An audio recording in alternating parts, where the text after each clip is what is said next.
La première des choses, déjà, j'invite tout le monde, mais tout le monde, à venir visiter ce beau pays. Il y a des paysages à couper le souffle. Il y a des arbres partout. Il y a la beauté partout.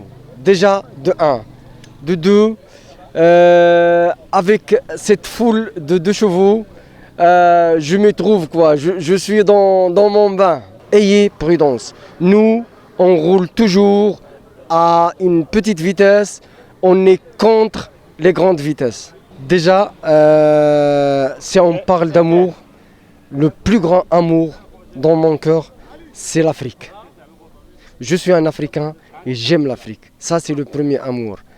Le deuxième amour, qui est la deux chevaux, je dis à tout le monde qui s'approche d'une deux chevaux, ayez quand même l'obligation de la sauvegarder. Essayez de la remettre en route.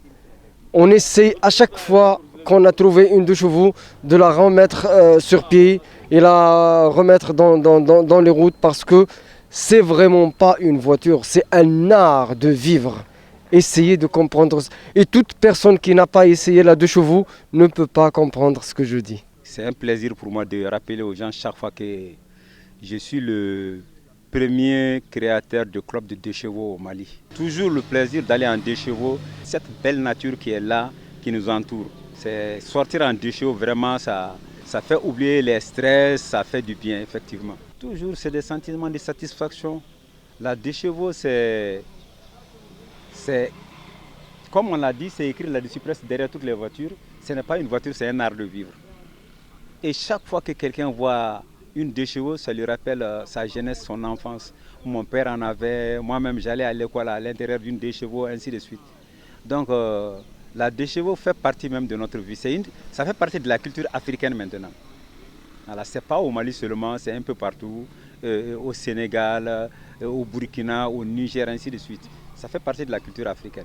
Le but, c'est toujours l'entente entre les détenteurs de deux chevaux, de deux. C'est pour pérenniser le véhicule Citroën Peugeot, qui est en voie de disparition pratiquement à travers l'Afrique et en Europe même. Maintenant, on s'entraide par rapport aux pièces. C'est des retrouvailles entre nous. Nous mangeons ensemble. Souvent, il nous arrive d'aller chez un membre, passer la journée. C'est toute une association qui est là d'entraide, de famille. On est comme un groupe maintenant, un groupe de famille qui est là, qui participe à tout, que ce soit le social, que ce soit sur le plan culturel, et ainsi de suite. Depuis le départ, c'est un mouvement depuis le départ. Vous-même, vous avez vu l'appréciation qu'on a eue de tous les quartiers jusqu'à notre arrivée. Bon, vraiment, c'est un mouvement. On est content. Bon, le message que j'ai à laisser, comme d'habitude, c'est de faire revenir tous les passionnés qui sont à la maison et qui ont leur voiture garée, de ne pas les jeter ni les donner aux ferrailleurs. Donc on a besoin de eux au niveau du club. Bon, je tiens à les remercier parce que d'après tout le monde a des occupations. Ils ont laissé leurs occupations pour venir ici aujourd'hui. Bon, vraiment, je tiens à les remercier.